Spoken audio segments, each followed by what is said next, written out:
I noticed that in general, the role of technology as such was pretty much left off the discussions, and I guess we'll get into that later, I hope, but I wondered where would that fit in both communities of plenty and communities without plenty, and certainly there must be a role, and I wondered if you care to discuss that for a few moments as people think of questions. Sure, I'll take that one first.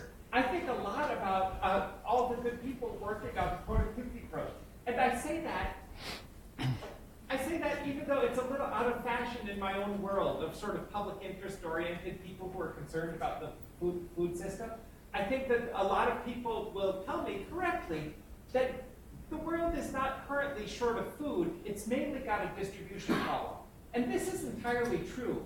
And yet, as I look at the way things are going, and I think about concerns about climate change, and I think about constraints on agricultural production, I still stay highly interested and appreciative of all the people working even on productivity growth. I'm guessing that we're going to be in a high-price environment, and that the incentives are going to be there for it. Thank you. And I thought maybe I was loud enough. And in any case, I think productivity growth is very important. It played a big role in the low-price environment of the 1990s and the 2000s, and I think that that even you think about even in opposition to new technologies such as GMOs, I've got to guess that some of that debate is going to ease up and get a little softer over the next few years as for the first time products come down the line that are more visibly useful from a consumer perspective. And so I think let's all understand what the other people are worrying about. People who worry about distribution can also take an interest in productivity, and people who worry about productivity can take an interest in distribution.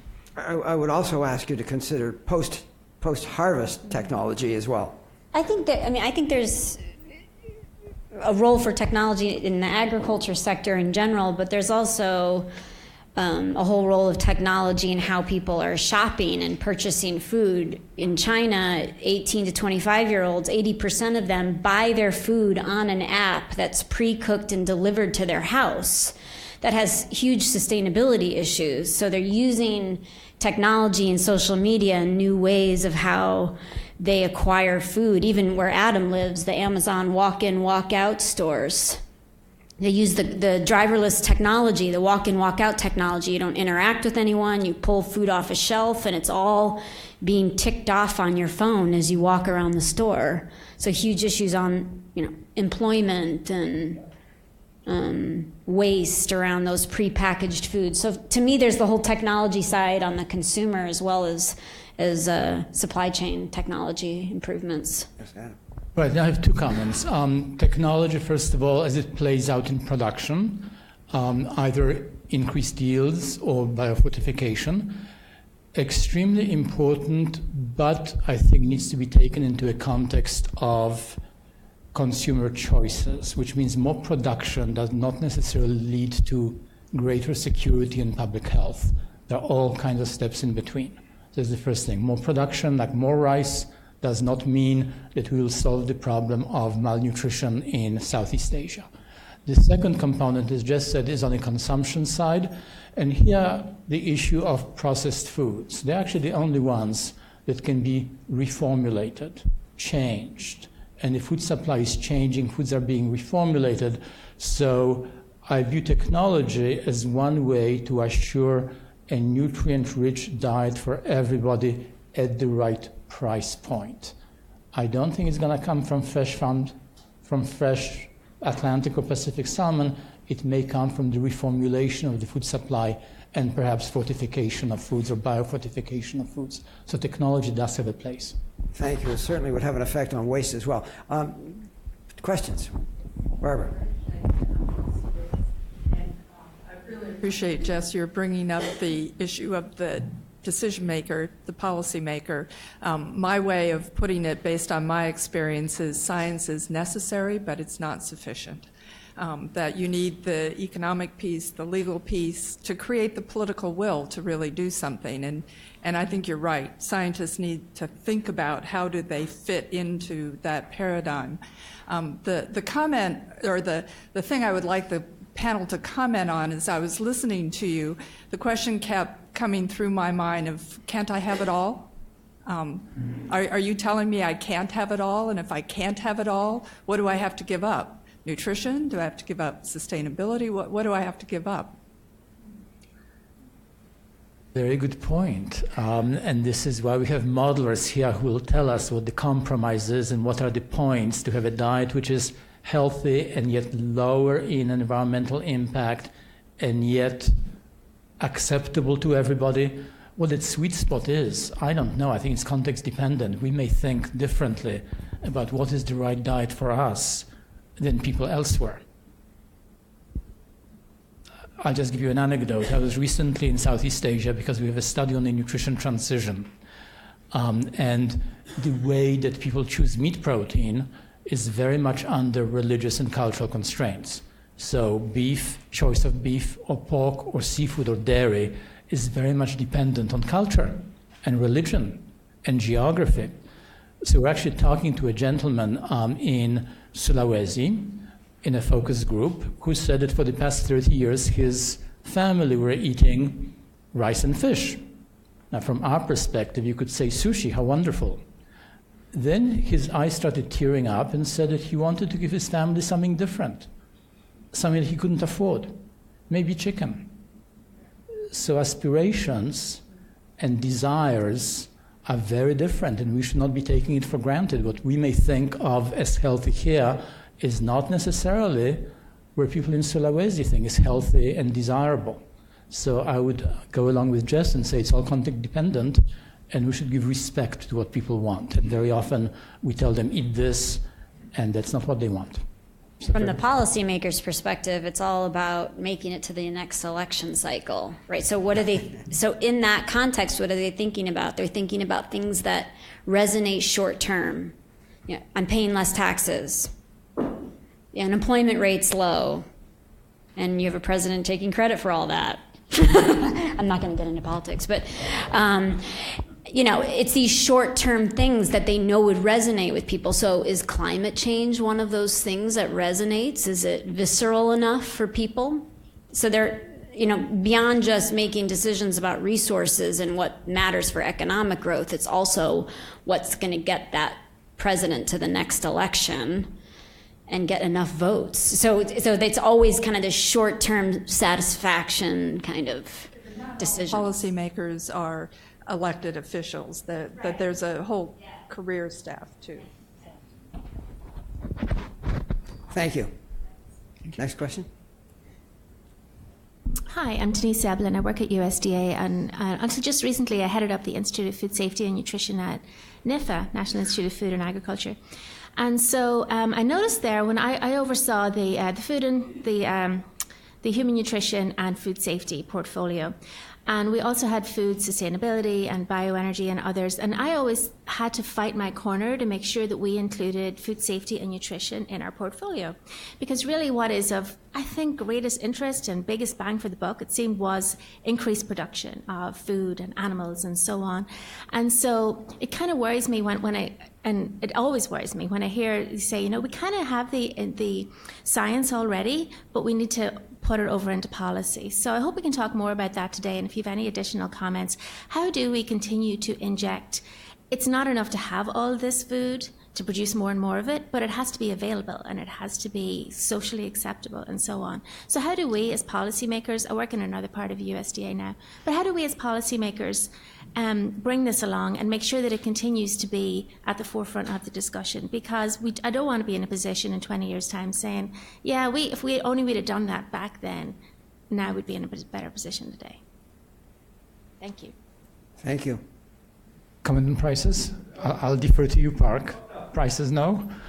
Well, okay, so I think there is a connection to prices, the link between prices and the foods that we eat.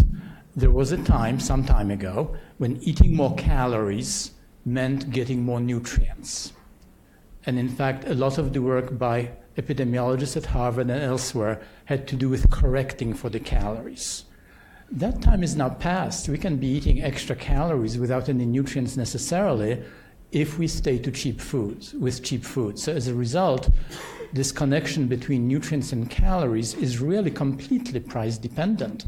And so prices have come in big time into nutrition epidemiology, which they weren't before. So one thing that USDA can do, it'll be very useful for everybody, is to update and revise the National Food Prices Database. The latest revision was 2004. And every time I try to publish something saying we've updated it for inflation, reviewers said, but you have not updated every single of the 7,000 items. So having a new updated food prices database would be extremely useful. I think that this is something we also want for other developing countries, so we can look at the metric of nutrients per unit cost. What does it cost to have a healthy diet?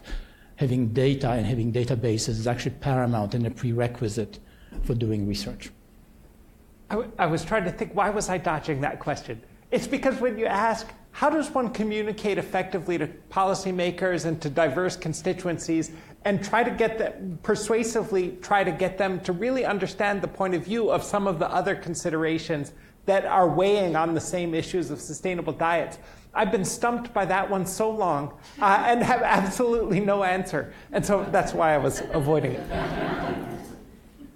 Yeah, I mean, I think she's also directing a little bit of what I was talking about of policymakers not wanting to hear that there's more research needed. And I think, obviously, we need to learn a lot more about sustainable diets. It is somewhat, although it's been around, it's a nascent field, but we don't have a lot of time. When you think about climate change, hopefully, Mark, you'll talk about this.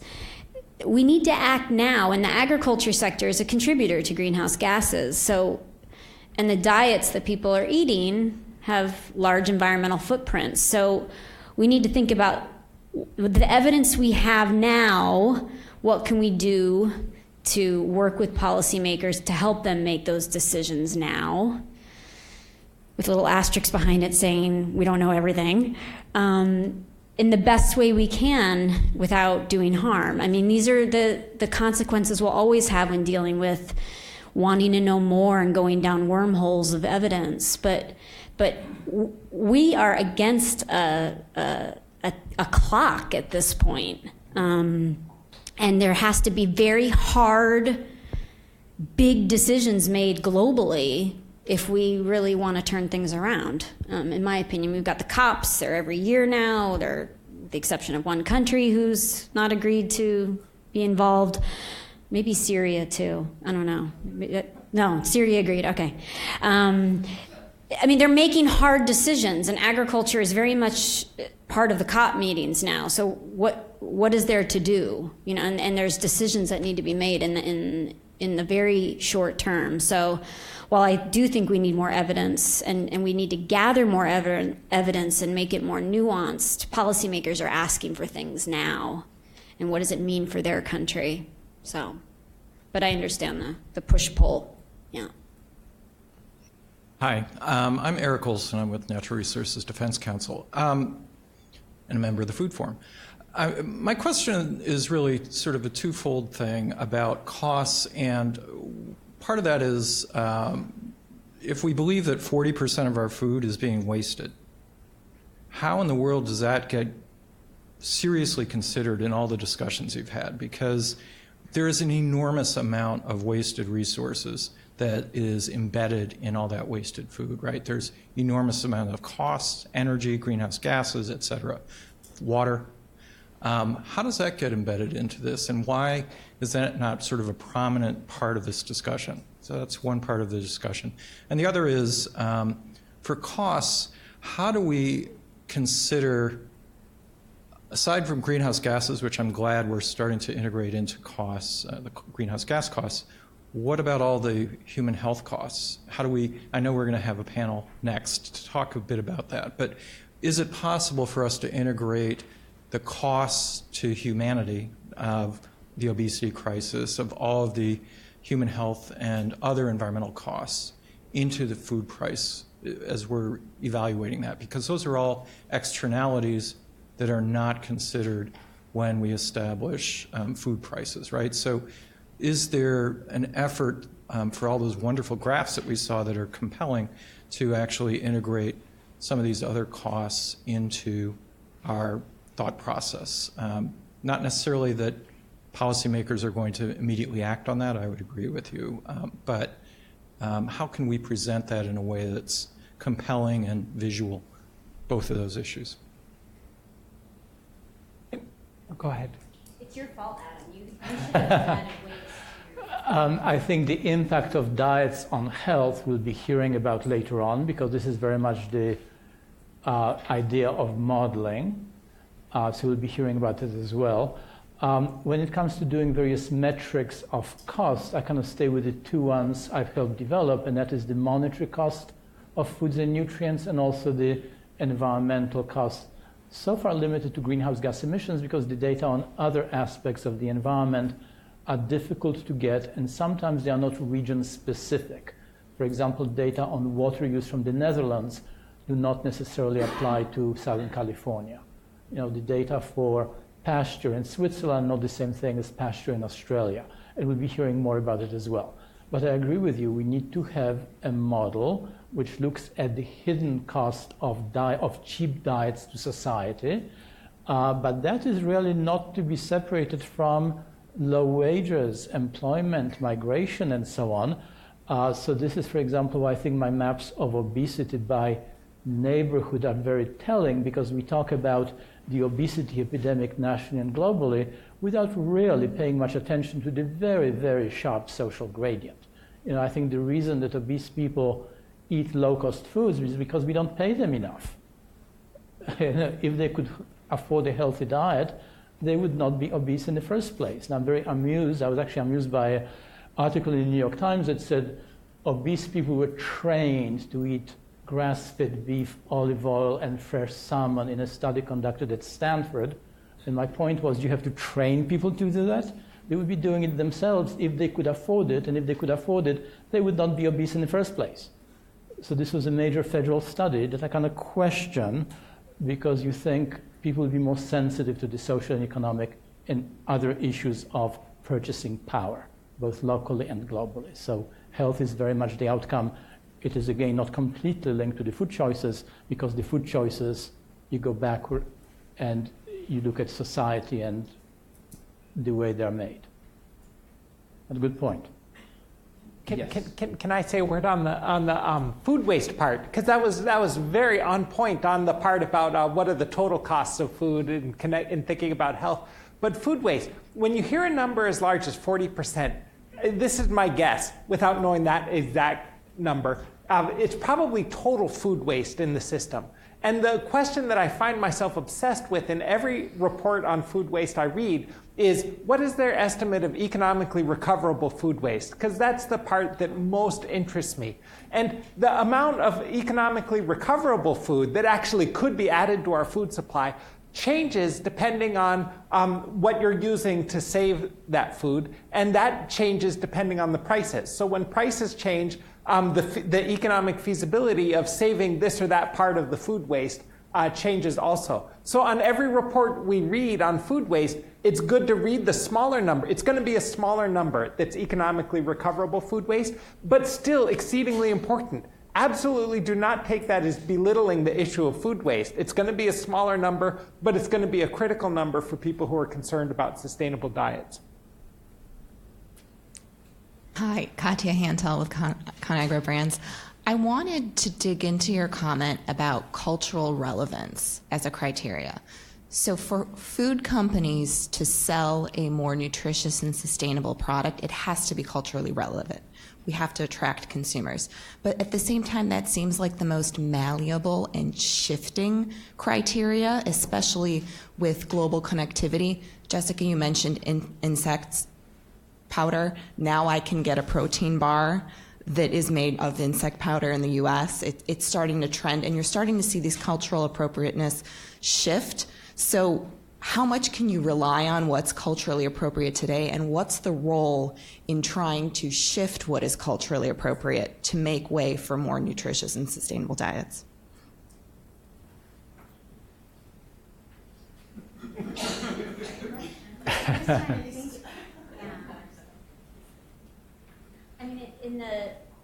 in the low income context, and this is all stereotyping, right? Because everyone has their own culture, and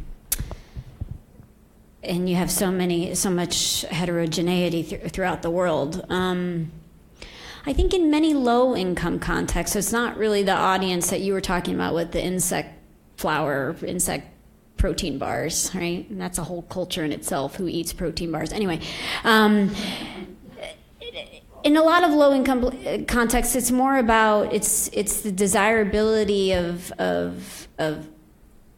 better life, right? And it's a lot of the advertisements are around that. Well, it's like that in the United States too. I mean, why do we have Beyonce advertising Pepsi? Because if you drink Pepsi, you're going to look like Beyonce. I doubt it, but.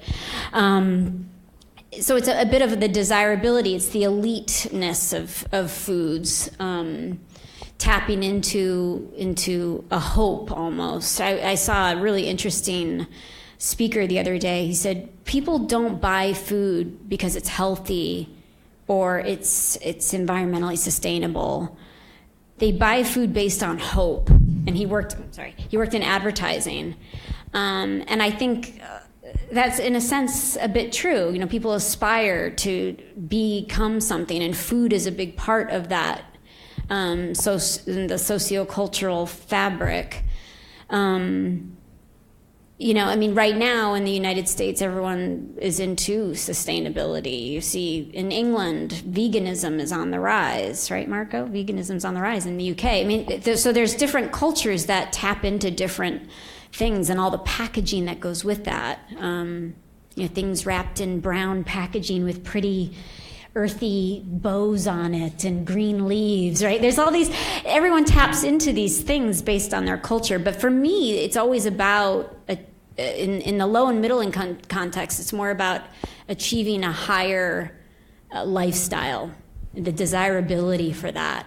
And what are the foods that are around it? So fast food is something that you don't eat in your shamba in Kenya.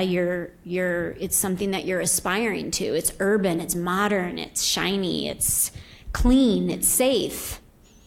It's to me, that's what's kind of driving a lot of those cultural shifts. And I have a short and direct answer. If your company is thinking of investing in insect protein bars, don't do it. Call me. One last question, and then probably we'll just hear the question. Okay, thank you. Maha Tahiri, former industry. My question is to Adam, with the literature that is coming more and more on the effect of the environment on nutrient density and how actually green gas is decreasing the nutrient density of food, have you factored that in your modeling that you showed us? I have not, but that will be discussed later on, I'm sure, because there is an impact of climate change, global warming, carbon dioxide emissions on the nutrient content of various foods, including rice. I was a co-author of a paper that recently got publicity showing that greenhouse gas emissions, carbon dioxide emissions under controlled conditions were reducing the nutrient content of rice. The issue is this: nothing stays the same. Rice consumption in Asia is plunging. There are only 3 countries, Myanmar, Burma, Laos, and Cambodia, where rice consumption is still accounting for 72% of calories. So this actually is an argument to diversify the diet. Eat a bit more chicken, maybe a bit less rice. So in your 2050, maybe the zinc issue in rice will not be an issue. Sometimes science takes a very long view, but politicians want a quick solution. So I would say habits are changing, habits are evolving, diets are changing, and the models that we have to be absolutely sensitive to that. All the moving parts need to be taken into account. But you're absolutely right, the current environment will have an impact on the nutrient density of foods. Thanks very much. This has been a wonderful session. What a great beginning. Thank you very, very much.